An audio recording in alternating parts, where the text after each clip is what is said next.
What's going on, everybody? Welcome to another episode of the Appliance Alliance podcast. And we've got a special one for you today. We're going to be talking about customer education. I got my good friends, Andrew Soper and Ben Schlichter of Ben's Appliances in the house. We're going to be talking about the importance of customer education. We're going to be going over fridges and washers and dryers and dishwashers, just talking about how important it is to educate your customers. I hope you guys enjoy this episode, and we will catch you in a bit. You're listening to the Service Alliance Group podcast, your premier destination for everything in the home service industry. Subscribe to our channel for business insights, education, and exclusive interviews with top home service industry experts. What's going on, everybody? TK here with the Appliance Alliance podcast. We got a special episode for you guys today. One that I have been looking forward to doing because it's something that I'm passionate about. And I know that my two guests here today are also passionate about it. You guys already know my boy, Andrew Soper. How you doing, Andrew? Very good. Thank you. Thanks for having me. Absolutely. Me and Andrew have been talking about customer education stuff for quite a few years. I passed a few documents over to him a few years ago that I never did anything with. They're still sitting in my Google Drive, Andrew. One day I'm going to do something with them, but thank you for joining me, man. And then I got my buddy, Ben. How you doing today, Ben? I'm good. I'm enjoying the fact it's still light outside right now, which is a huge blessing. Yeah. I was very thankful for that. I looked out the window. I was like, dang, it's 7:00 and it's still nice out. We're recording this at night, but whenever you guys are watching it, hopefully you're doing well. But today's topic is customer education, something that hopefully you're integrating into your business. Hopefully it's something that you see as important, but if not, hopefully before the end of this podcast, you will see it as important. My goal with this podcast is just to go over with the importance of customer education, how to execute it within your business, go over some really universal tips that any appliance repair technician can go, and ultimately, hopefully educate some people on the importance of customer education. But thank you guys again for joining me. I will say this. Customer education for me is one of those things that I feel sets my company apart from other companies. And I'd like to start off, there's really no way to do it other than kind of interview you guys, as much as I hate that process. But I'd like to ask both of you, starting with you, Andrew, why is customer education important to you at Great Miami Appliance? Sure. I had a mentor many years ago who often suggested that we didn't fix appliances, we fix customers. And that most of us should probably have a psychology course before we ever even learn how to fix an appliance, because that's what we're doing is we're educating our customers. Whether we're fixing something or not, we're still providing that education. So that's a big part of service for me is being there to support the client, not just the appliance. I love that. And that's so true. I fix customers every day. You know, there's always that customer that you walk in and it's just a customer education call. And I love that. We're going to talk about that a little more later because there's a certain tact you have to have when educating customers. And if I get all squirrely and start forgetting stuff, let's come back to that. But I want to hear Ben's answer too. What about you, Ben? Why do you think customer education is important? Because most problems, not all problems for sure, but I would say maybe a slight majority of problems that an appliance has are customer related, use and care related, rather than the appliance failing. Yes, the appliance may have failed or broken, but so oftentimes you can find out that the appliance broke because the customer did something outside of the constraints that would cause the machine to go bad or start to have its performance degraded. And there are a lot of different ways that can take place. But by educating the customer, you'll you'll make them happy in the end, but more importantly, you're going to protect your business from possible issues where it wasn't necessarily the part that just broke, it's that something led to that the customer may be doing, causing the issue. Sure. Yeah. And there's a million examples of this. I mean, literally, you guys think of a couple while I'm firing off mine, but literally this week, no, excuse me, not this week, last week, because today's Monday, it's the first day. Last week, I went out on a GE dishwasher. Customer's complaint was not draining. I walk in and she pulls the sump filter out and she goes, "See, it's still got water down there." And I was like, "Oh boy."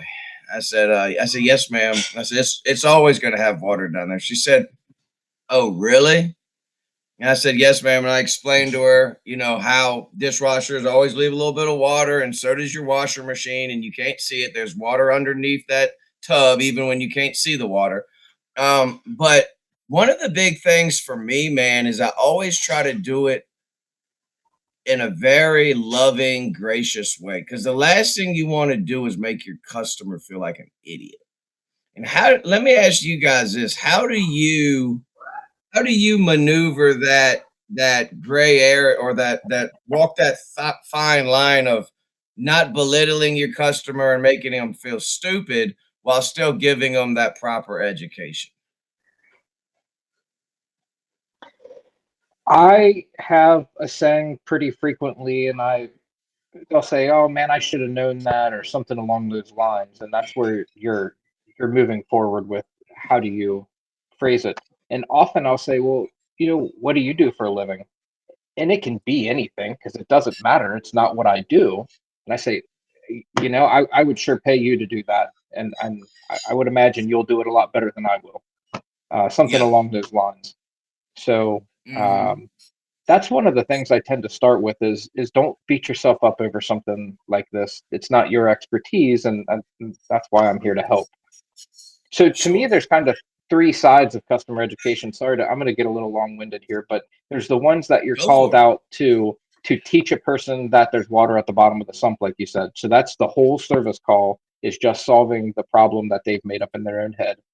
And then there's added value customer education, and that's you've done a repair, but then you're going back for a little bit more at the end just to prove that you are here to help. So that's your added value education. And then the third type to me is you're condemning an appliance.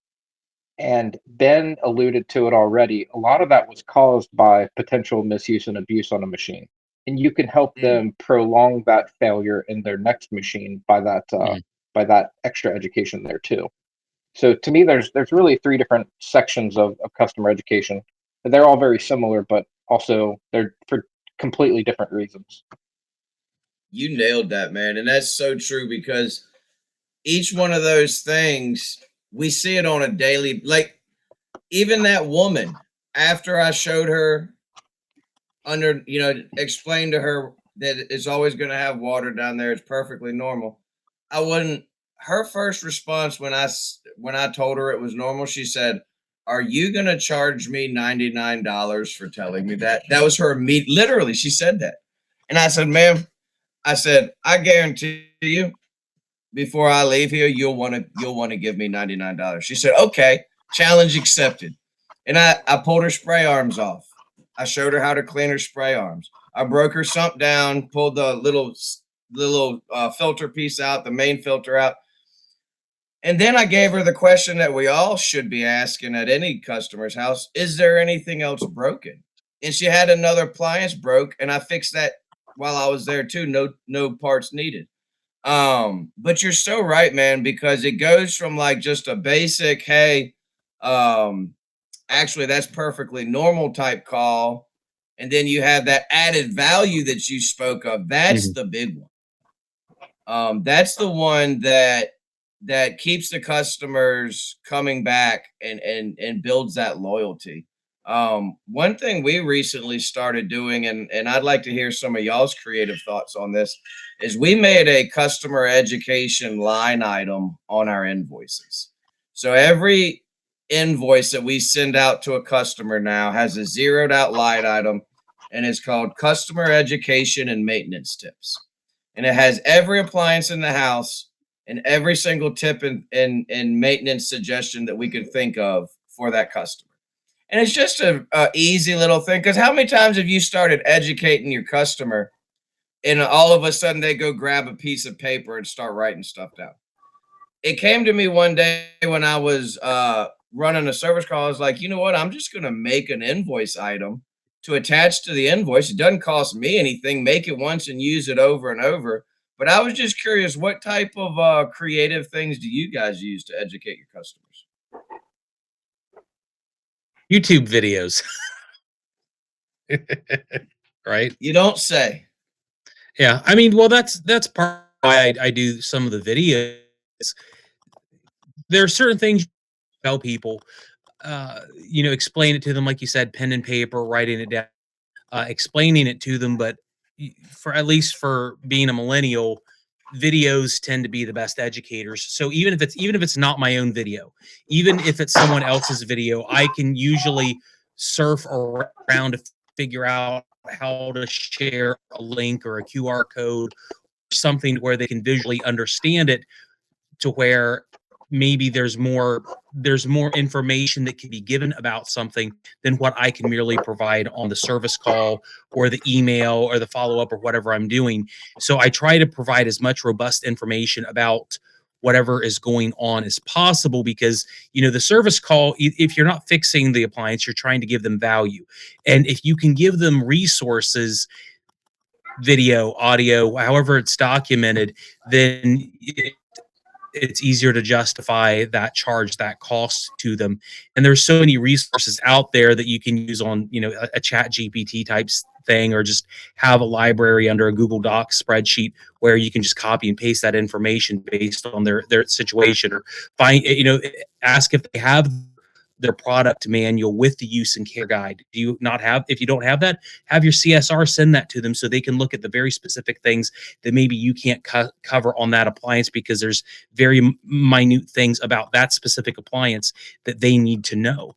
I think use and care guides are like the number one thing that people need when it comes to their appliances, because yes, there are maintenance tips that we can offer that are very, very wide for any specific appliance, which we can, we talk about, or we mentioned before this, that, we have our basic things, but there's going to be wrinkles to that for every specific appliance. And if you can provide those very detailed explanations, then they'll find even more value in that service call or the customer education portion. Yeah. That's good, I man. don't tend to go down the video rabbit hole. I'm not there yet personally, but I do provide the paper for them to write on, because I think that a verbal discussion eye to eye can do quite a bit. Mhm. And I also will write on the back of my business card lots of times, whether it be part numbers or even just my estimate, just so it's written down and they can always reference back to that. That's not education, but another thing is I will tell them, if you have any questions, feel free to text us, because I'm happy to answer the text messages. So mine tend to be very face-to-face personal, and then later on text messages, but same concept. You're trying to answer questions down the road that for that same client. Absolutely. One of the toughest things that I run into, especially in this era of appliances that we're in right now, is the dreaded question, what do I buy? You go out, you condemn it, it's not worth fixing for whatever reason. And then the customer says, well, you work on these things every day. What should I buy? Ben, you've put out a lot of good information out there on YouTube for customers to be able to see different things. You test out products, but at the end of the day, we're in an era of appliances where there's not a lot of great appliances out there. And I would say for me, the toughest one is refrigerators, with the new changes forced upon us in 2022 with the R600A now. What do you guys do? Like, Andrew, what do you tell a customer? You go out there, they don't want to do the sealed system job on their fridge, and they ask you, what should I buy? What is your what's your approach to that, and how do you handle that question?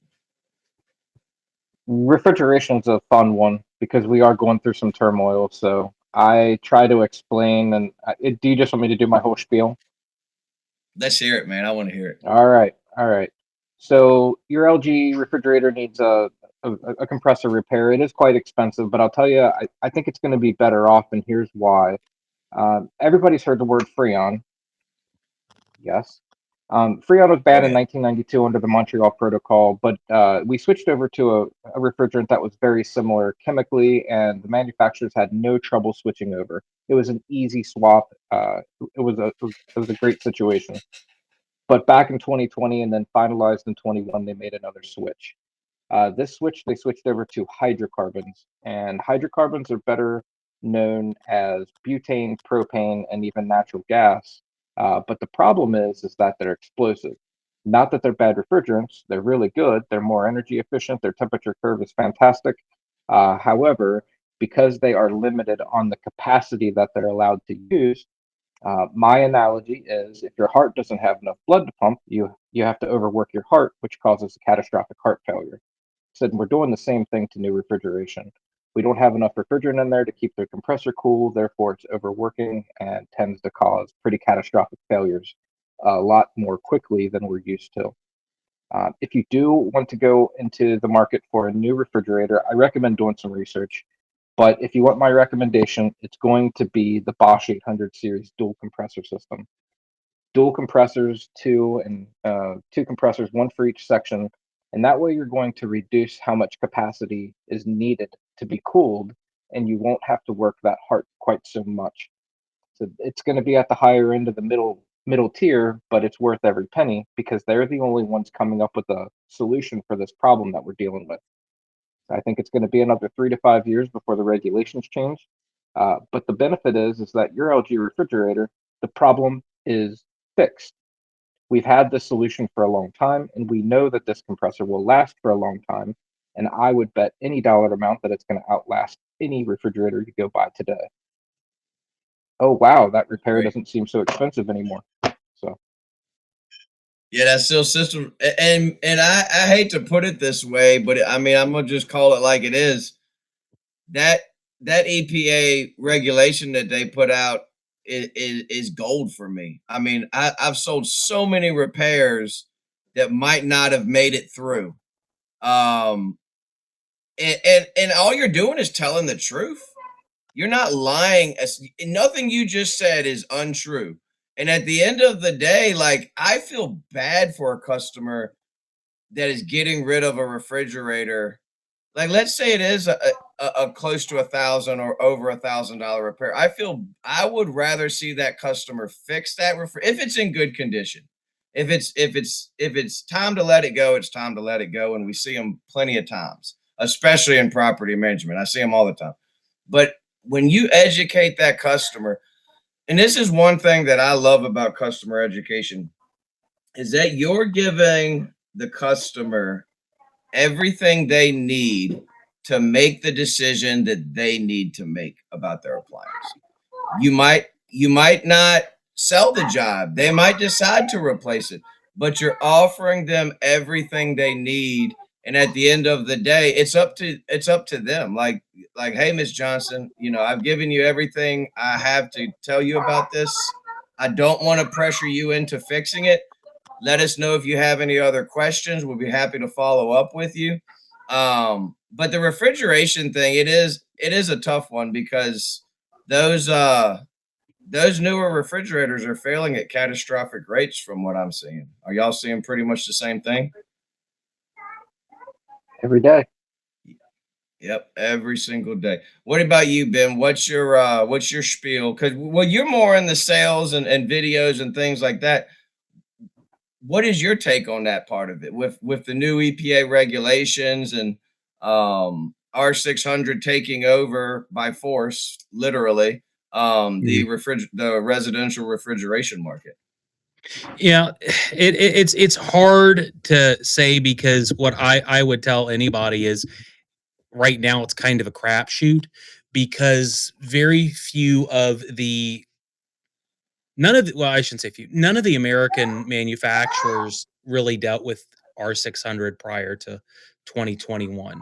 That means there's a huge catastrophic, and we're the victims of it. We're paying the price for them learning how to deal with R600, and that is terrible. And we are there's going to be a lot of transition in terms of failures on that because they aren't going to understand how to make those sealed systems sealed properly. There's a lot of stories out there. I mean, you could spend a 2-hour video just on R600 trying to talk about it. Because of that, I would almost say just get the cheapest machine for now that is simple, that can be repaired easily. Less Knowing bells that and it's whistles. less bells and whistles, absolutely no indoor ice and water, because that's an additional requirement of that refrigerant that you're putting extra load on the compressor that you should not want that machine to have. It's a problem. It's a disaster. If I'm going to give recommendations, I almost would, much like Andrew said with the Bosch 800 series, you want to pick a company arguably that is not in the United States, because Europe already had dealt with the 600 change over a decade ago. That the 600 law that we have is a copycat of what the EU had a long time ago, and those manufacturers had already dealt with those pain points on how to deal with sealed systems like Bosch did. So Bosch has a systemic understanding of it, beyond Whirlpool, beyond GE, Frigidaire, of those companies. So they're going to be more reliable.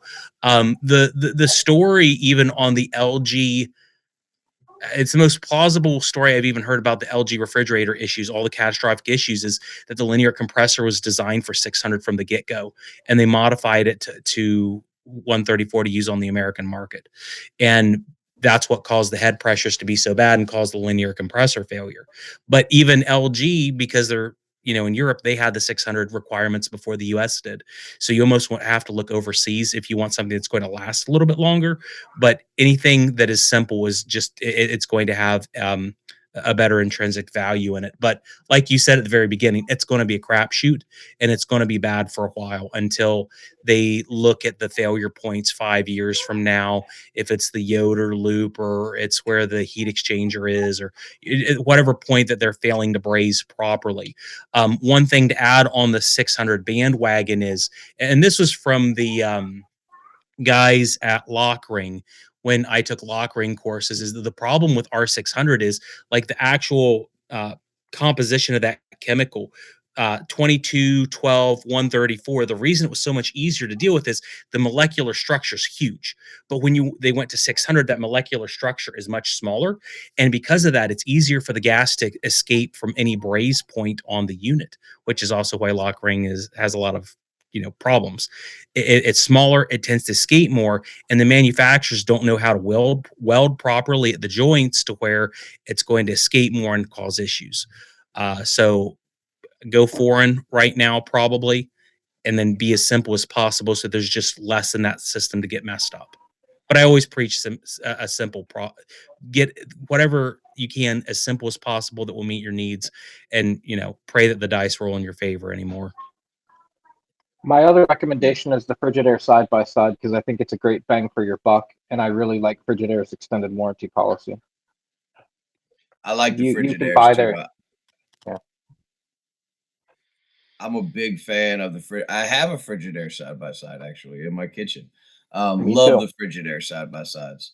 And I'll be honest, if Frigidaire, I'll say this, and I know we're going off on a tangent, fellas. I'm sorry, we're on R600 tangent now. If LG could get their sealed systems under control moving forward, I would have no problem recommending LG refrigerators.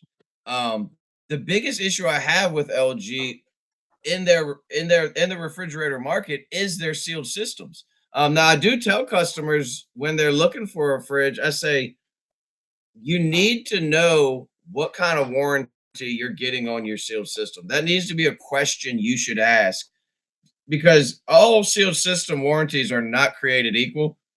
None of us want our customers to have to deal with these manufacturers because they know it's not going to be a pleasant experience most of the time. But that's a huge thing, is that transition from, hey, you got to go buy a new unit. What do we recommend? But I'd like to shift over to something a little funner, uh, more fun, funner, more fun, something, and get you guys to share some tips with our audience. Now, most of the people, as you know, that watch the Appliance Alliance podcast are technicians or owners or something of that nature. So a lot of these are going to be repetitive. They probably already know them, but don't think that every technician knows every tip. I mean, if there's one thing I've learned from hanging out in these communities, is that the stuff that you think is common knowledge is not always common knowledge. Um, so we're going to start in the laundry room, and I would like to just do a round robin with the two of you, and you kind of go through your spiel on the customer education tips that you share with your customer. Um, does anybody want to volunteer to go first? I will. Okay. The first tip that I would say for washing machines is the tub clean mode. You want to run that on any modern machine has the tub clean mode on it. I was just in a phone call with one of the major manufacturers today. I think I told you about it, TK. I don't want to say it on air because I could get in trouble. But literally, the first thing I asked them about, the actual manufacturer, the people that were designing the front load washing machines, what's the one thing you would want me to tell people about on my channel? And almost verbatim, it was, for the love of God, use the tub clean mode. That the manufacturer's finding more failures on their machines because no one's running the tub clean mode than anything else in their entire product suite. The reason for that is people love fabric softener. Fabric softener builds up on the spider bracket and in the drain pump and other areas that are hard for it to flow out of. And the tub clean mode puts hot water in the system to try to flush all the junk out of it. Every manufacturer I talk to says tub clean mode is the most important feature that you can have, especially in the era of high efficiency washing machines. They don't use enough water, so all those residuals build up over time, and that's the one way you flush it out. Optimally, you're going to tell them to partner it with some sort of wash tub cleaner like Active, Fresh. My company sells the Wash Bomb, which is just a fresh concentrate in like a large bag that we sell. But any sort baking soda, vinegar, anything that can kind of flush that out is going to make a machine last a whole lot longer than if you don't clean the washing machine out from the inside out. It's a good one. My first big What tip else? is going to be always with loading. We'll switch back and forth. Loading is my big one. Tub clean's important. That's just down the line for me.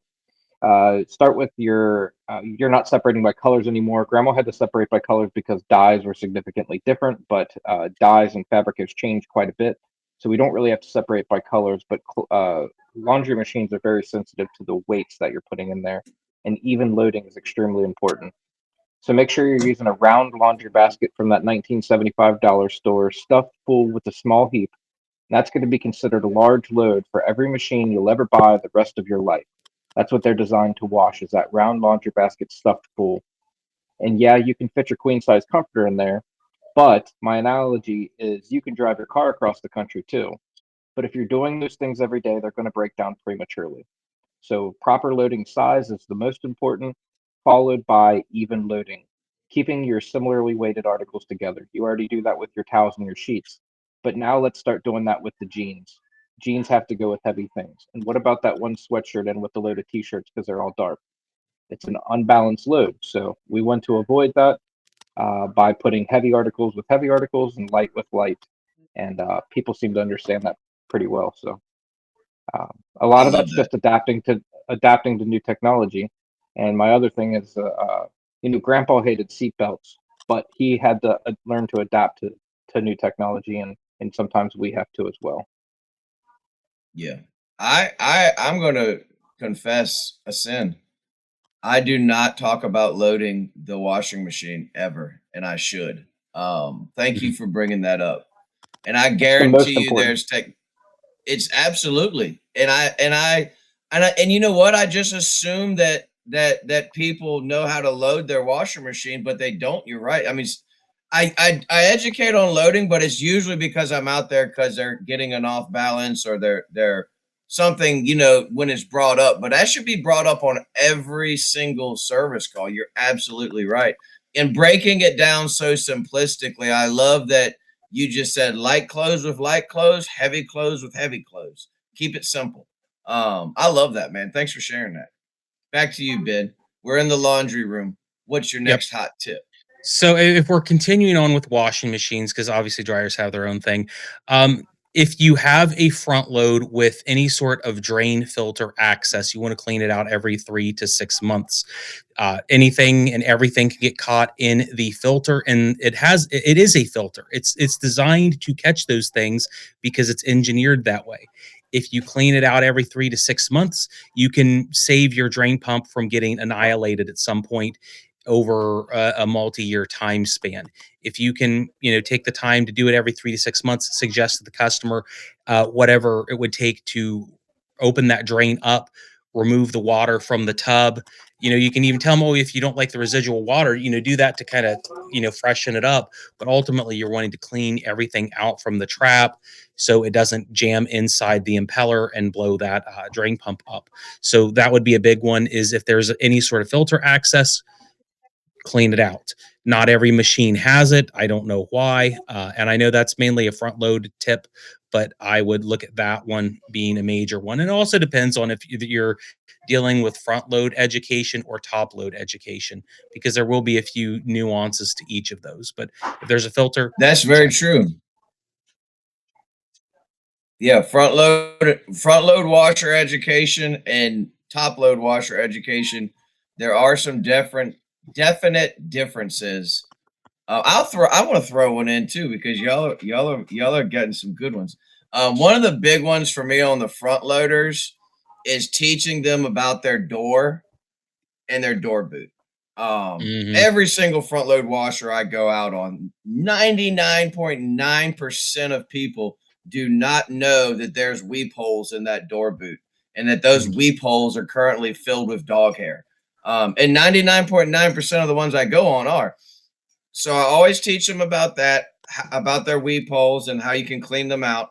And then I also always teach them to clean the glass on their door periodically because we've all gotten called out on that front load washer that's leaking down the front of the unit, and it's only because of dog hair.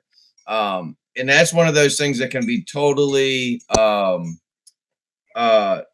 maintained properly and it won't happen. So that's a one that I like to share with all my customers is just keeping that door glass clean and keeping that door boot wiped out and those weep holes, um, drain holes cleaned up.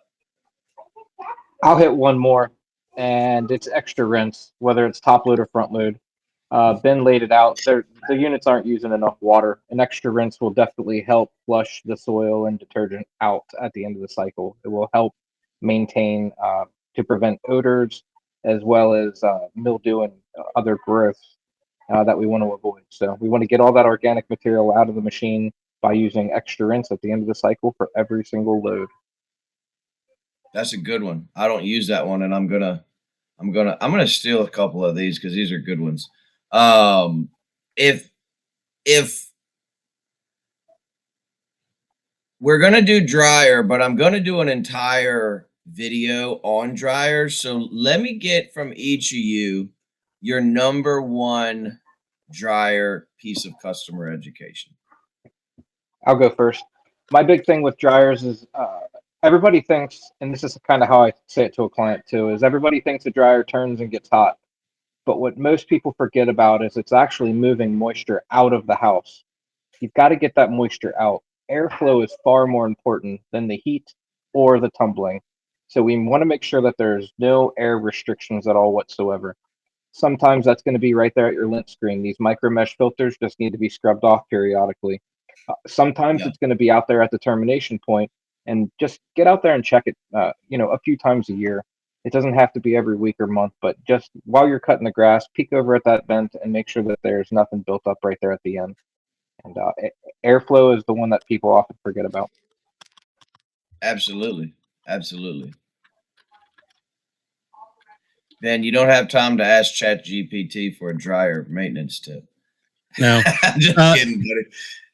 no, I did that earlier. But the thing, like Andrew said, airflow is key, and there are so many points of that is a video in and of itself. It's a discussion in of itself because there's so many failure points in the airflow side of things. If it's a micro mesh filter, you get dryer sheet residual junk on it, and you have to run hot water on it every 50 loads. So I would pay attention to the customer's dryer, what kind of filter system it uses. If it uses the old wire mesh, scrubbing it works. But if it's the fine mesh filter, either like a very deep scrubbing or hot water over a sink.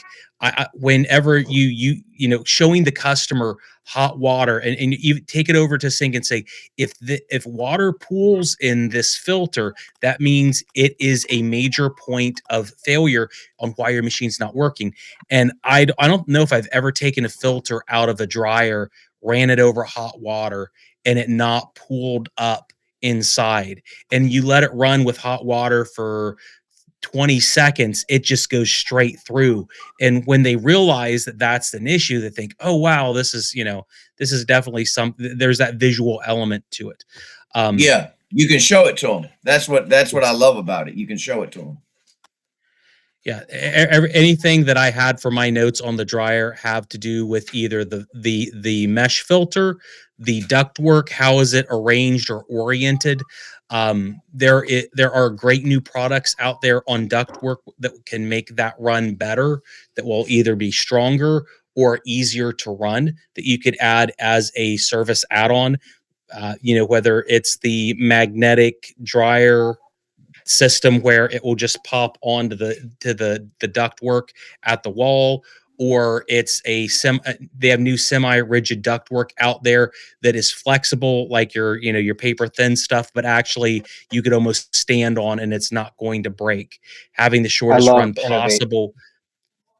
Yes, that was I was trying to figure the name out of that before, the Innovate, the ductwork. I want to do a video on my channel just on Innovate ductwork, because anytime you're pulling the dryer out for servicing and pushing it back, you're creating a massive failure point for so many of the dryers out there.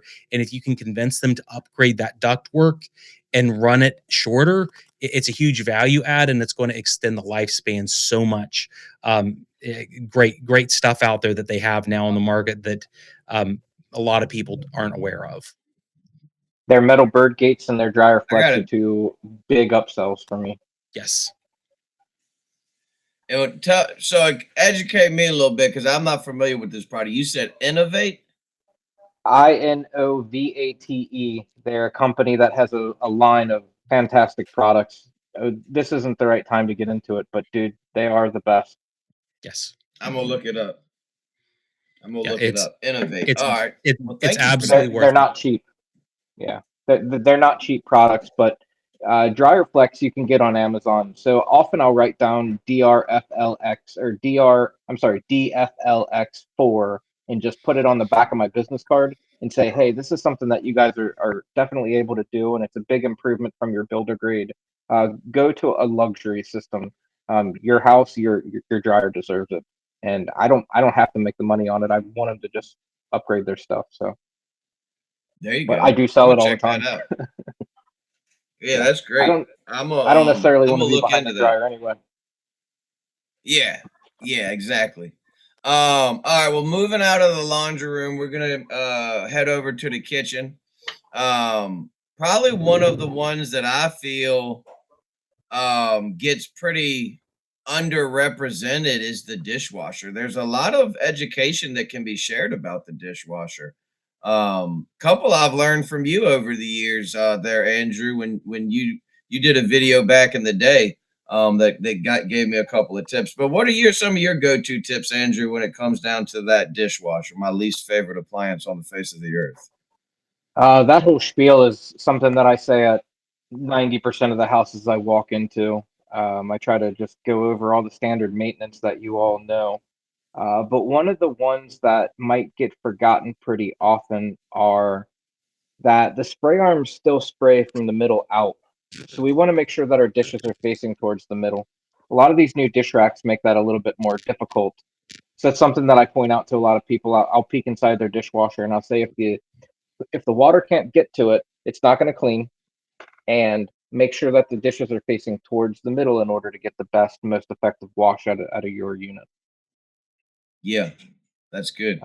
But otherwise, it's all your standard stuff. Clean your wash filter, run a cleaner through periodically. It's not going to kill germs unless you sanitize.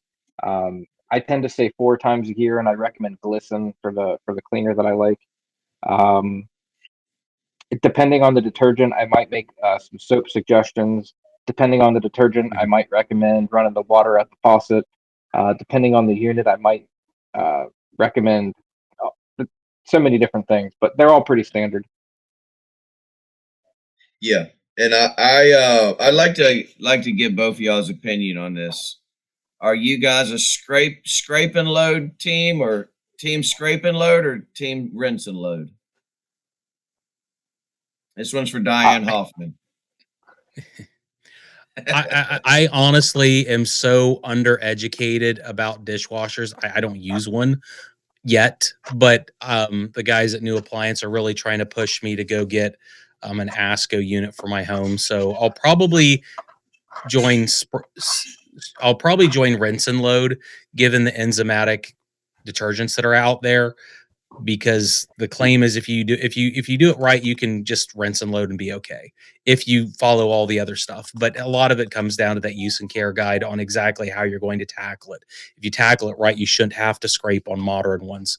But we'll see about that when I get a whole lot more hands-on training at home. So I'm quick to explain both sides. I tell people I think there's 2 schools of thought. One is to just put it in there, everything goes, and then the other side is take it all off because we're not washing green beans. And I say I'm somewhere in the middle where you got to get the solid stuff off, you got to scrape them off, and you might have to rinse off if it's going to be caked on yesterday's dinner. Like you might not get cheese off your Mm-hmm. plate, or you might not get egg off your plate. But for the most part, tonight's dinner stuff can go right in there because that's what the soap's there to do.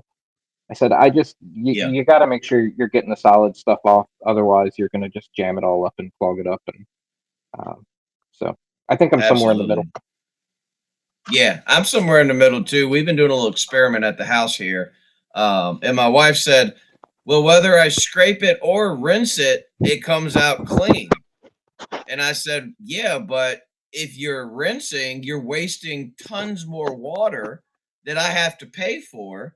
Whereas if you're not rinsing, you're not using any of that water. The kids are just scraping the food into the trash can. So we're running on team scrape and load right now, but I we'll see. I'll let y'all know what the end result is.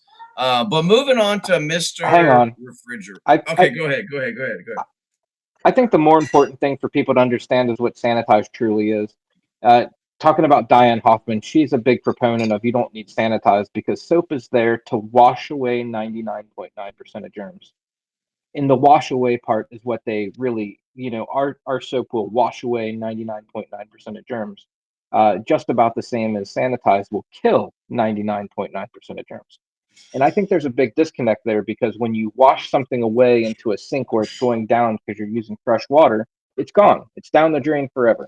But when you're washing away inside of a dishwasher, you're often recirculating that water. And you may not get all those germs out in time before the end of that cycle. So to me, sanitize is where it matters the most.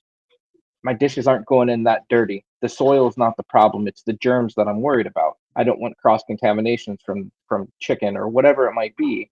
I want those germs to go away, and that's where sanitize comes into play. So that's I think the bigger question is whether sanitize is as necessary as I believe it is. So that's just me. That's a great point.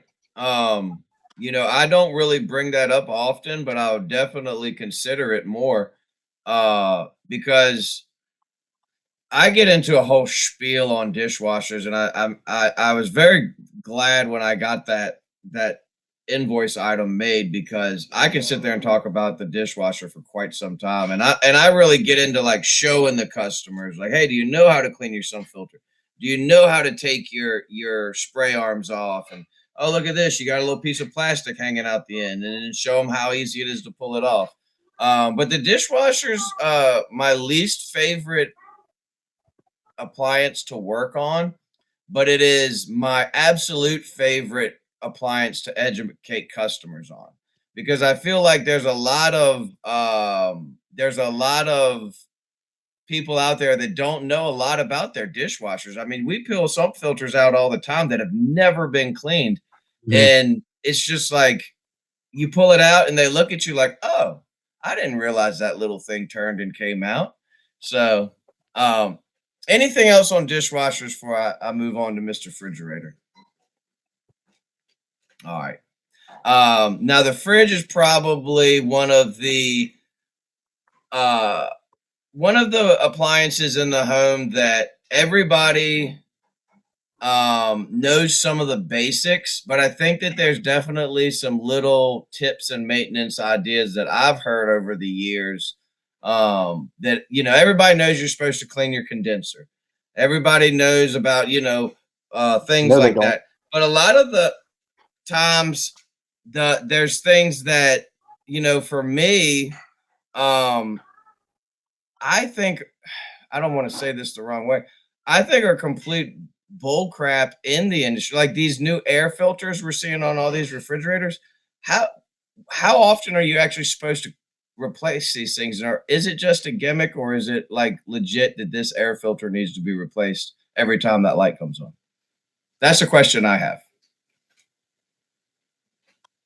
I know for a fact they're doing it to increase profit margins because of it being kind of like a razor blade for refrigerators. The markup on fridges at wholesale is so low they got to make it up somewhere else. Whether or not the air filters do anything, I don't know. I want to actually do some testing on that because I've had discussions on other podcasts about uh, food spoilage, to where I'm very interested in it, and I want to take a fridge because my Frigidaire does that.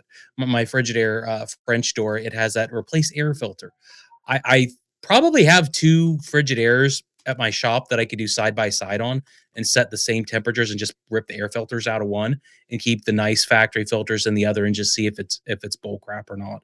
If food That'd be lasts longer and it interesting. doesn't, if food lasts longer, it makes sense that it could be viable because of how much money we probably throw away on spoiled food. But I don't know the truth on that one yet. I just know why they sell them is because it's like water filters. They make a ton of money off subscription services. So the way I What's your talk thoughts, about Mr. it Soper? is it's going to be a personal preference. A lot of people like to put baking soda in their refrigerator, and that's just an absorbent, a desiccant type of mineral. Say, and maybe that's what they're doing for you. But I'll tell you, any filter that I've ever used in my entire life, something has passed through it to be filtered out. And most air filters do not have any air passing through them. They're completely passive. They're just sitting there on the side of the refrigerator. You're not actually moving anything through them. So to me, I feel that they're more gimmicky than functional because they've not really given us a solid explanation on what they're to do anyway. They just shine a red light every 6 months, and that's all we really get. If they gave me some kind of desiccant or proven charcoal or anything that is actually real, then maybe I could be more supportive. But as of right now, I don't find them to be of any value. I'm with you on that, Andrew, 100%. What are some other tips you guys use for the fridge? Because I know there's a lot of good ones out there, some that I share with my customers, but what are y'all's go-to tips when it comes to the refrigerator? We can stick on filters for a couple more minutes, and my big one is stand with OEM filters for sure. Yeah. You got to make sure you replace them with OEM water filters to prevent any unwanted damage. We find that they damage the filter housing. We find that they crack. Their quality control is just not up to snuff. So rather than saving that 20, 30, $40 on that filter, it could definitely cost you 20,000 in floor damage. Yeah, absolutely. That's a great tip. Yeah, and if you're new watching this, like that's all these tips you should be writing down and putting into a document for your customers. But that's a big one right there that is tried and true. The OEM filters are the only way to go. Don't buy the knockoffs. Don't get the HDXs from Home Depot with the orange labels or anything like that. You might go through 3 that are perfectly fine. But then one will mess your filter head up or cause an issue or crack and cause a major leak. That's a great tip. Yeah. Andrew. Ben, what's your go-to fridge tips? I mean, it's the basic stuff. We already talked about cleaning the coils on the back, making sure, visually inspect in the customer's house, make sure that there's assured clear distances all around the units. I know at least on the sales side, I always ask that question, what are you working with on in terms of space constraints? And if I have the use and care guides for the refrigerator they're looking at, I'll pull them out to see exactly what the manufacturer wants, because not every manufacturer has the same constraints. That allows me to maybe sell one.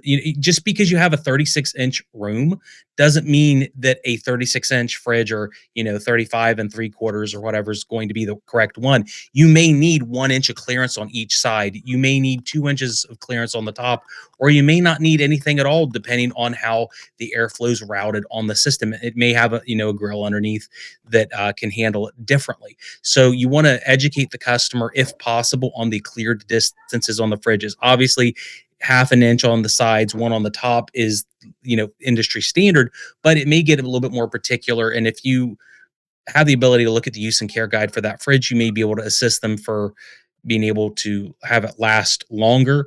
The other thing would be to also look at the temperature of the refrigerator. What is it actually being set on? If they're complaining about spoiled food, the colder it is in the refrigerator portion, the better it's going to be. Even though a lot of refrigerators may default to 39 or 40 degrees, it actually should be about 36. 36, according to the FDA, is going to be the absolute best um, temperature to ensure that bacteria doesn't populate to cause mold or spoilage of your food. You want it to be to where it isn't freezing the food, but the lower you can get it, the better. And depending on the brand or style of refrigerator, the temperature tolerances are going to be different. But optimally, colder is going to be better in the 36 to 37 range if it can handle it. But obviously, depending on how the damper's oriented, it may not. You may have a little bit more variance, and then educating them on how to stock the refrigerator properly. There's going to be heat exchange, there's going to be air exchange, and if they pack it full of too much food, you're going to have major problems with it. And for various reasons, it's not going to cool properly, it's not going to operate properly. If you pack so full that the vent holes on the evaporator panel are fully constricted. So there's some education you can do there, just eyeballing it really. Yeah. I don't have a ton to Um, add on this one, but I think ice makers are going to be the big point for me. There's 2 things here. One is for the snowbirds, and the other is for what we take for granted. So talking about snowbirds, a lot of times we'll get the travelers that want to turn their water off for a season because they're gone through the winter. And my education for that is to turn your ice maker off the day before you turn the water off. That way, there's no risk of that ice maker cycling once the water's off. Um, that's going to be a that's pretty a big great one for tip. me. And then the other one is the modern miracle of ice production. A lot of people take it for granted on how much of a miracle it truly is, but we have calculated and precisely measured water. We have freezing temperatures and electricity all in the same system. And that's set up for disaster across, I don't care what system you're talking about. Those 3 things put together are not going to create a reliable system. So that's the number one problem across the board with all brands is ice production. And I used to actually say like I truly believe like there's a conspiracy about ice production, and that if you were to ever make a perfect ice maker, there's probably going to be a hush campaign after you that may not let you get it to market because it's that bad. Yeah. Yep. Man, I totally underestimated how much talking we could do about customer education. It is a huge, and obviously we didn't hit ranges, we didn't hit wall ovens, we didn't hit microwaves. I'm gonna throw in a microwave one for all you new guys out there, and you two probably already know this one. but I tell every customer that I go to, and it's on my sheet that I put on their invoice, unplug your microwave before you change the light bulbs. Unplug the microwave before you change the light bulbs. That is a huge tip, and your customer will thank you when you save their control board. So it just went from a $3 light bulb to a $200 control board. So that's my one microwave tip. And I want to wrap this up because one thing about appliance repair technicians is we have short attention spans typically, and an hour-long podcast might be too much for a lot of them. But what would you say to a new business owner who's just getting into this, who might not have all of the knowledge that Andrew has or Ben has? What would you guys say to that person that's first coming in to sell them on this idea of the importance of customer education? You'll get a lot of callbacks if you don't educate them. It's a small investment in their satisfaction and your bottom line, because if the true problem isn't addressed, which again we talked about earlier, and agree that consumer education causes a lot of the problems. If they're not educated, the problem's just going to come back to you within 3 weeks or maybe 3 months. And if you offer any sort of guarantee on your product, and we sell a lot of appliances to people, we have to educate the customer, because if a lot of times the reason it broke was because of them. And if we sell the fix, we sell the part, we sell the appliance to them. If they aren't educated properly, it's just going to come back to us. And then we're going to stand there having to do return service, send out a technician, send out a replacement part, all on our own expense, because whatever the real problem was never addressed. And we're just putting we're putting a Band-Aid over a bullet wound. Yeah, I like that. New business owner. Um, there's a really high probability that your service call does not cover the cost of you walking in that door.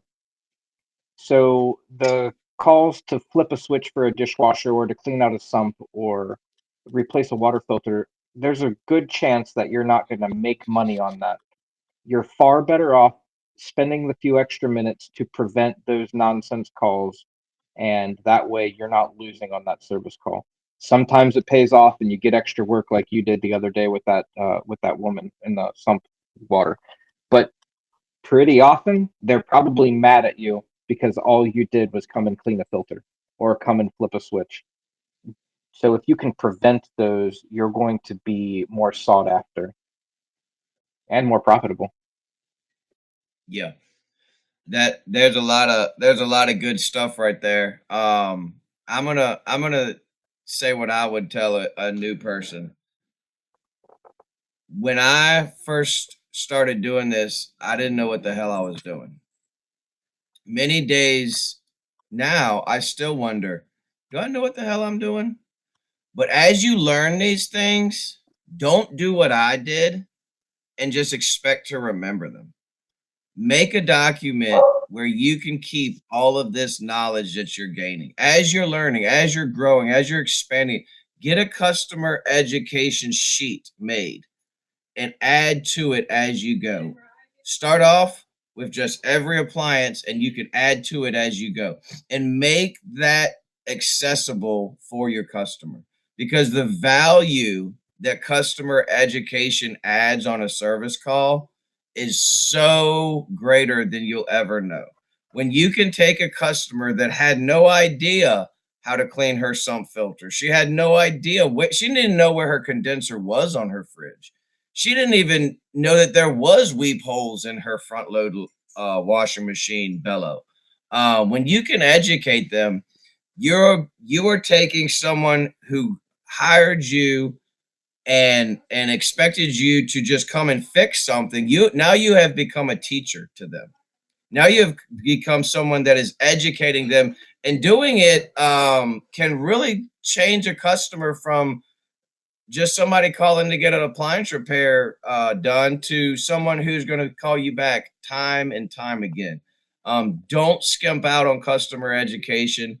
It will definitely set you apart from your competition if they're not doing it, but make it easy for the customer to receive it. You don't have to do a webinar. You don't have to do a podcast on it like I'm doing right now.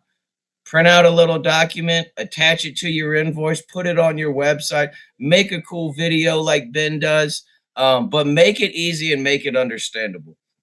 I want to thank you guys again. I know this has been a kind of a shotgun blast, and it was a lot of information to go over. And there's a lot we didn't talk about. I mean, let's be honest. There's stuff that we could really delve into. Maybe we need to do a number 2. I don't know. We'll see.